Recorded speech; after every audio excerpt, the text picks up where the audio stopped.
परशुराम जी के सबसे शक्तिशाली शिष्य, जिन्हें देखकर स्वयं भगवान श्री कृष्ण भी नतमस्तक हो गए। पहले नंबर पर मौजूद शिष्य तो खुद देवता के अवतार हैं। सो फ्रेंड्स, आज का वीडियो स्टार्ट करते हैं। अगर आप हमारे चैनल में नए हैं, चैनल को सब्सक्राइब करें और अपने फ्रेंड्स के साथ ज़रूर शेयर करें।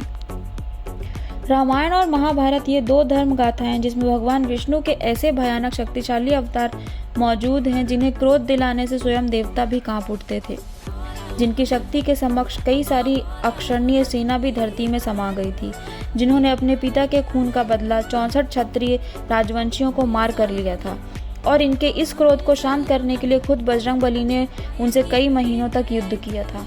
हम बात कर रहे हैं भगवान विष्णु के अवतार यानी भगवान परशुराम जी की, जिनकी शक्ति की कई गाथाएं आज भी जोश जगा देती हैं, जो 8 चिरंजीवियों में से एक हैं और आज भी इस धरती पर विराजमान हैं।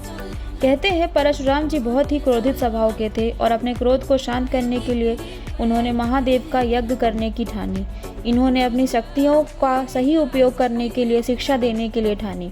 परशुराम जी ने 3 ऐसे शिष्यों को शिक्षा देने की ठानी जिनको हराने के लिए भगवान श्री कृष्ण को भी छल करना पड़ा।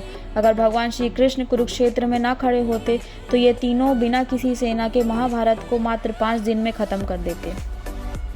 जब अर्जुन ने भगवान श्री कृष्ण से पूछा, माधव, यदि इन महारथी योद्धाओं को छल से ना मारा जाता तो क्या होता और इस युद्ध का परिणाम निकलता, तब भगवान श्री कृष्ण कहते हैं, यदि इनको छल से न मारा जाता तो इन्हें मारना असंभव था, क्योंकि इन 3 महायोद्धाओं को पूरे अस्त्रों शस्त्रों का ज्ञान था। यमराज का पर्श हो या इंद्र का वज्र, इनको कोई भी नहीं हरा सकता।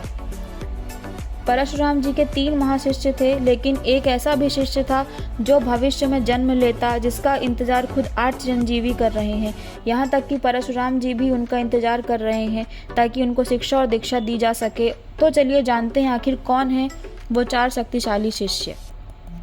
पहले नंबर पर मौजूद हैं भीष्म पितामह, जो अपनी भीषण प्रतिज्ञा के कारण भीष्म नाम से विख्यात हुए, जिन्होंने युद्ध के लिए जब भी शस्त्र उठाए सामने वाले की रूह कांप गई।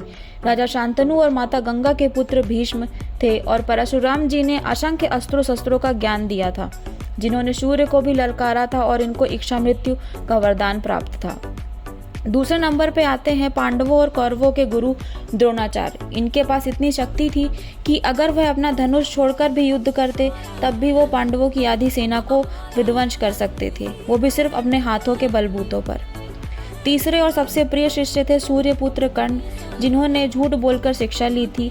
ये लाखों की सेना के बराबर थे, जिन्होंने इंद्रदेव को मात्र 3 बाणों से भयभीत कर दिया था, जिनके लिए सम्मान से बड़ी उनकी दानवीरता थी। कर्ण की तारीफ तो भगवान श्री कृष्ण भी करते थे। अब बात करते हैं परशुराम जी के चौथे और आखिरी शिष्य की, जो खुद भगवान होंगे, जो भगवान विष्णु के 10वें अवतार होंगे। हम बात कर रहे हैं कल्कि अवतार की। भगवत गीता में वर्णित है, संभल क्षेत्र में एक ब्राह्मण के घर बाल रूप में होगा, जिसके गुरु 8 चिरंजीवियों में से एक और अभी भी धरती पर मौजूद स्वयं भगवान परशुराम होंगे, जो उन्हें शिक्षा दीक्षा देंगे। कल्कि अवतार के बारे में हम सब जानते हैं कि कलयुग के अंत में स्वयं कल्कि पुरुष राक्षस को मारने के लिए कल्कि अवतार लेंगे। तो यही थे परशुराम जी के 4 सबसे शक्तिशाली शिष्य। सो फ्रेंड्स, आज की वीडियो में इतना ही। जल्द मिलेंगे न्यू वीडियो के साथ।